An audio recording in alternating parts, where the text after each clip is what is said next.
തലശ്ശേരിയിൽ തെരുവോരത്തിന്റെ വിഷപ്പടക്കി Kadavathur Pottankandi memorial higher secondary school.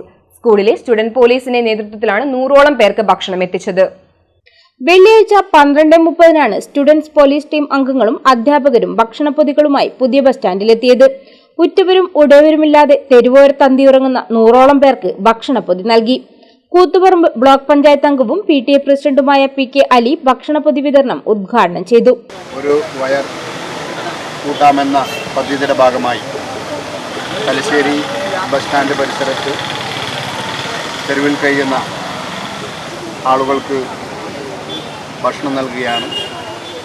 അതിൻ്റെ ഭാഗമായാണ് ഇവിടെ ഇന്ന് ഭക്ഷണ വിതരണം നടത്തുന്നത്.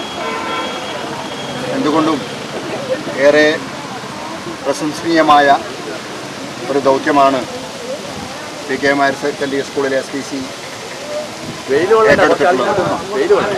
അതിന് മുൻകൈയെടുത്തിട്ടുള്ള മുന്നോട്ട് വന്നിട്ടുള്ള അതിൻ്റെ SPCയുടെ വിദ്യാർത്ഥികളെയും അതോടൊപ്പം അതിന് നേതൃത്വം കൊടുക്കുന്ന അധ്യാപകരെയും ഈ വേളയിൽ അഭിനന്ദിക്കുകയാണ്. പ്രധാനാധ്യാപിക മീരാബായി അധ്യക്ഷയായി. സ്കൂൾ മാനേജർ PPA സലാം, സാമൂഹ്യ പ്രവർത്തകൻ ബാബു പാറാൽ, സ്റ്റുഡന്റ് പോലീസ് ഓഫീസർമാരായ BK സുബിൻ, K സഫീന, കൊളവല്ലൂർ സ്റ്റേഷനിലെ പോലീസുകാരായ Pravitha, Sojesh, palliative volunteer NK Shabana, PP Sajisha, leader A Devananda എന്നിവർ നേതൃത്വം നൽകി. സാമൂഹിക പ്രവർത്തകൻ പാറാൽ ബാബുവിന്റെ നേതൃത്വത്തിൽ ദിനേന തലശ്ശേരി നഗരത്തിൽ ഭക്ഷണ വിതരണവും നടക്കാറുണ്ട്.